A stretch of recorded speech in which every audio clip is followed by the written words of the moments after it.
अगली खबर हमीरपुर से। आपको बता दें कि हिमाचल प्रदेश राज्य कृषि विपणन बोर्ड के अध्यक्ष का कार्यभार संभालने के बाद पहली बार अपने गृह जिले में पहुंचने पर कुलदीप सिंह पठानिया का शानदार स्वागत किया गया।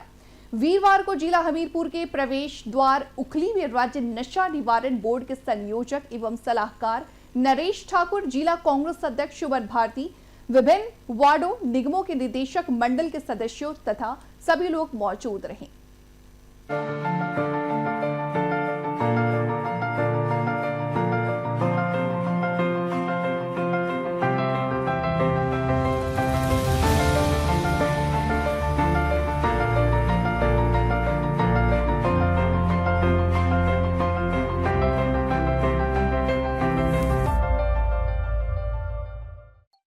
जहाँ तक किसानों के साथ जुड़ने की बात नहीं है, मैं तो खुद भी किसान ही हूँ।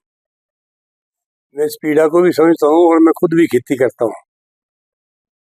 लेकिन वक्त ऐसा आया है कि केंद्र में जो सरकार बैठी है वो हिमाचल के हकों को, हिमाचल की तरक्की को, हिमाचल के विकास को रोकने का हर संभव प्रयास कर रही है।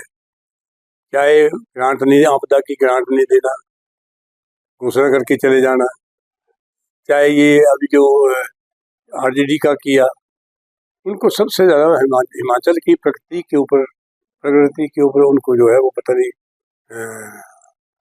क्या लगता है कि हिमाचल को उभरे ना।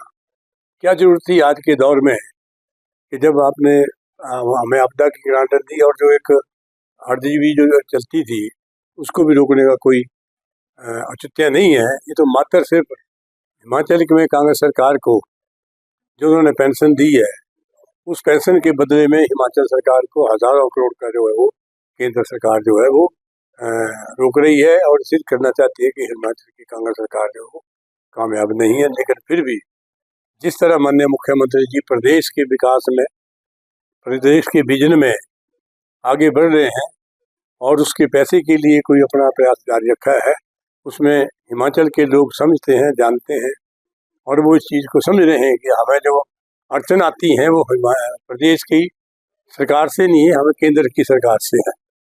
और बड़ी दुख की बात है कि हमारे 7 MP हैं जो सीधे बीजेपी से हैं, वो भी हमें कोई बोलते हुए नजर नहीं आए। वहाँ उन्होंने भी इस बात का कोई मुद्दा नहीं उठाया। बाकी छोटी छोटी बातों के, मुर्गे की बात, लड्डू की बात, समोसे की बात महाराष्ट्र तक ले गए, लेकिन जो हमारे साथ इस अन्याय हुआ है उसके ऊपर किसी ने भी इन्होंने कोई बयान नहीं दिया।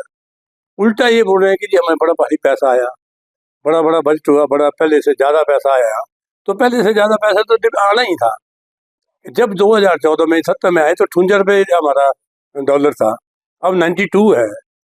अब आपने अगर ग्लोबल व्यापार करना है तो आपको पैसा तो अपना बढ़ाना ही पड़ेगा, क्योंकि 92 रुपये डॉलर के लगेंगे, उस वक्त 58 रुपये लगते थे। तो बचत की हो तो बढ़ नहीं है, और ऐसे भी हर साल 10% बढ़ता है।